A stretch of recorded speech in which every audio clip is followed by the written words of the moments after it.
नमस्कार दोस्तों, किसी भी पार्टी को वोट डालने से पहले उसके मैनिफेस्टो को जरूर पढ़ना चाहिए, चाहे वो बीजेपी का हो या कांग्रेस का। इस वीडियो को ज्यादा से ज्यादा लोगों के पास शेयर कीजिए ताकि लोग इन वादों को जान सके। इसी के साथ मैं बता दूं, मैनिफेस्टो एक प्रकार का घोषणा पत्र होता है जिसमें अलग अलग पार्टियां अपने 5 वर्षों के कार्यकाल में अपने सारे वादों को पूरा करने की बात करती हैं। ये जो मैनिफेस्टो बना है, ये मैनिफेस्टो कांग्रेस पार्टी ने नहीं बनाया, ये मैनिफेस्टो हिंदुस्तान की जनता। लेकिन इस वीडियो में मैं आपको कांग्रेस के मैनिफेस्टो और बीजेपी के मैनिफेस्टो के बारे में बताने वाला हूं। अगर बात करें कांग्रेस की, तो उसने अपने मैनिफेस्टो का नाम न्याय पत्र, वहीं बीजेपी ने अपने मैनिफेस्टो का नाम मोदी की गारंटी रखा है। अगर कांग्रेस के मैनिफेस्टो को पढ़े तो इसमें कांग्रेस ने बड़े बड़े वादों को पूरा करने को कहा है, जैसे हिस्सेदारी न्याय, युवा न्याय, नारी न्याय, किसान न्याय, श्रमिक न्याय, संवैधानिक न्याय, आर्थिक न्याय, राज्य न्याय, रक्षा न्याय, पर्यावरण न्याय जैसे वादों को पूरा करने के लिए कहा है। कांग्रेस के इन सारे वादों को एक समय के लिए मान ले कि ठीक है, लेकिन कांग्रेस के विदेश नीति वाले इस वादे को देखिए। इस वादे में कांग्रेस ने पाकिस्तान के साथ पुरानी दुश्मनी को भुलाकर पाकिस्तान के साथ हाथ मिलाने की बात की है। मतलब कि आज तक जितने भी सेना के जवान मारे गए हैं, उनके बलिदानों को भुलाकर दोस्ती का हाथ बढ़ाने की बात की गई है। उसके बाद कांग्रेस के इस वादे को देखिए। इसमें कांग्रेस ने सब कुछ भुलाकर मालदीव के साथ हाथ मिलाने की बात की है। वहीं चीन के साथ सारे मतभेदों को भुलाकर दोस्ती का हाथ बढ़ाने की बात की है।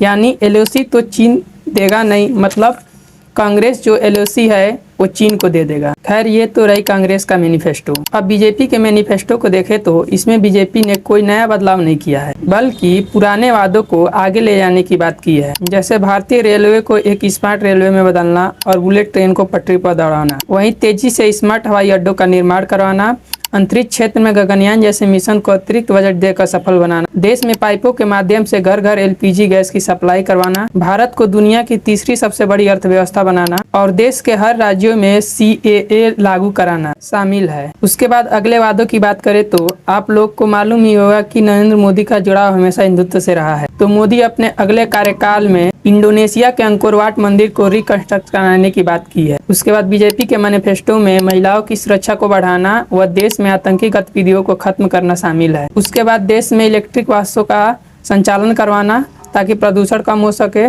वहीं देश के रोड नेटवर्क को दुनिया का सबसे बड़ा रोड नेटवर्क में बदलना। उसके बाद ओलंपिक जैसे खेलों को देश में करवाना इत्यादि शामिल है। यहाँ देखने वाली बात यह है कि बीजेपी का मैनिफेस्टो तो ठीक है, लेकिन कांग्रेस का मैनिफेस्टो देश हित के लिए खतरा है। मान लीजिए अगर कांग्रेस चीन और पाकिस्तान से हाथ बढ़ाएगा तो ना POK मिलेगा ना LOC। अगर पाकिस्तान के साथ व्यापार शुरू हो गया तो पाकिस्तान कंगाली से बाहर निकल जाएगा और POK का सपना हम भारतीयों का खत्म हो जाएगा। वहीं चीन तो हमें बिना जंग के LOC देने वाला नहीं है। इसका मतलब LOC भी कांग्रेस चाइना को दे देगा, जैसे श्रीलंका को कच्चा तीवू द्वीप दे दिया था। अब सब कुछ आप लोगों के हाथ में है। देश को बचाना है तो वोट सोच समझ कर डालिएगा। अब देश का भविष्य आप लोगों के हाथों में है। अगर ध्रुव राठी के रियल फेस को देखना चाहते हैं तो लिंक डिस्क्रिप्शन में है, जाकर देख लीजिए। वीडियो को पूरा देखने के लिए बहुत बहुत धन्यवाद।